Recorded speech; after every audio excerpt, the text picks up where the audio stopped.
Esa noche no pensaba quedarme mucho en el pueblo, solo iba de paso, camino a la ciudad, pero mi coche se quedó sin gasolina justo antes del puente viejo, el que todos evitan cruzar después de medianoche.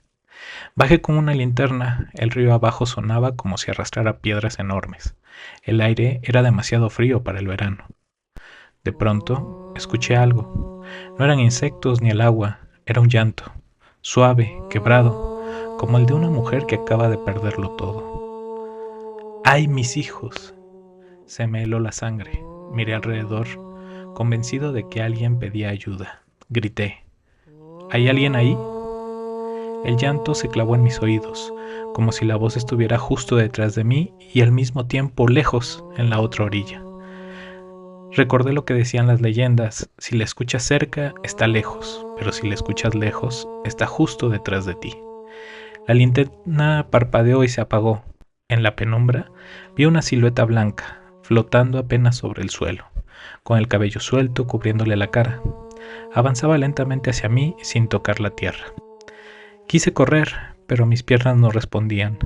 El llanto se volvió un grito agudo, insoportable, que me atravesó el pecho. En ese instante juraría que alguien me tocó el hombro. Cerré los ojos y recé lo poco que recordaba. Cuando los abrí, la figura había desaparecido, solo el ruido sereno del río. Minutos después, otro auto pasó y me ayudó a empujar el mío hasta el pueblo. Yo no dije nada, pero el hombre me miró y solo dijo: «La escuchó, ¿verdad? Aquí todos la hemos escuchado alguna vez».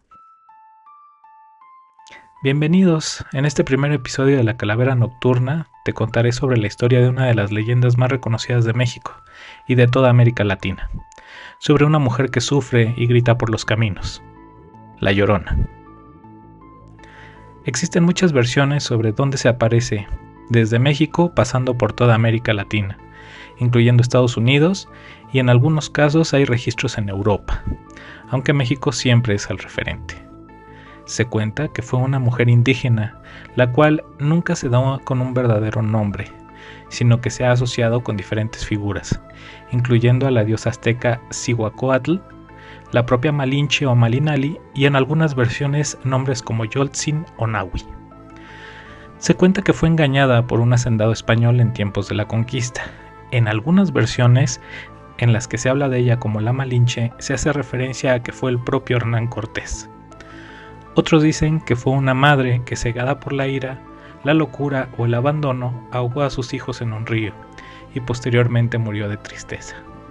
Como resultado de todo esto, su espíritu quedó condenado a vagar buscando eternamente a sus hijos. Mucha gente asegura haberla visto o escuchado.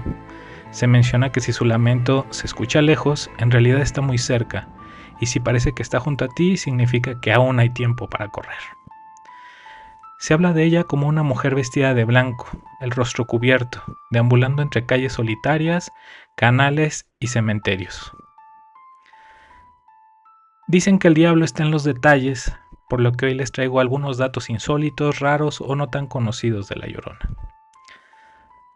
No siempre llora por sus hijos. En algunas versiones antiguas no se lamenta por perder a sus hijos, sino por perder un amor imposible o por un pacto roto con el diablo. Se asocia con deidades prehispánicas. Hay quienes relacionan a La Llorona con la diosa Cihuacóatl, que lloraba anunciando desastres antes de la llegada de los españoles. También el grito cambia según la región. Mientras en México normalmente se suele escuchar el clásico «Ay, mis hijos», en Guatemala, El Salvador y Costa Rica se habla de un alarido profundo o un lamento sin palabras. Por lo general se menciona que aparece cerca del agua. Casi en todas las versiones se coincide en que se manifiesta cerca de ríos, lagunas. También se menciona que tiene horas preferidas. Muchas narraciones dicen que suele aparecer entre la medianoche y las 3 de la mañana, lo que coincide con la generalmente llamada hora del diablo. También hay algunos relatos en los que se menciona que cambia de forma. Algunas personas aseguran que al verla de cerca no siempre es una mujer, sino una sombra, una anciana o incluso una figura sin rostro. También existen versiones benévolas. En ciertos pueblos, la Llorona no espanta ni mata, sino que advierte de desgracias, una especie de espíritu guardián que llora y cuida a la gente antes de una tragedia. Como mencionamos, no siempre es mexicana, hay versiones en toda América Latina. En Venezuela se habla de la sayona, en Honduras de la sucia y en Colombia de una llorona ligada a mujeres despechadas. Tiene zonas oficiales de aparición aquí en México. Muchos aseguran haberla visto en Xochimilco, Guanajuato y Querétaro. Pues bueno, todo esto puede ser un mito que se generó para asustar a los niños como advertencia para que no se acercaran al agua. Pero ¿tú la has escuchado? Me gustaría que me cuentes tus historias, tus vivencias. Ayúdame a ponerlo en los comentarios. Esto fue el primer episodio de La Calavera Nocturna.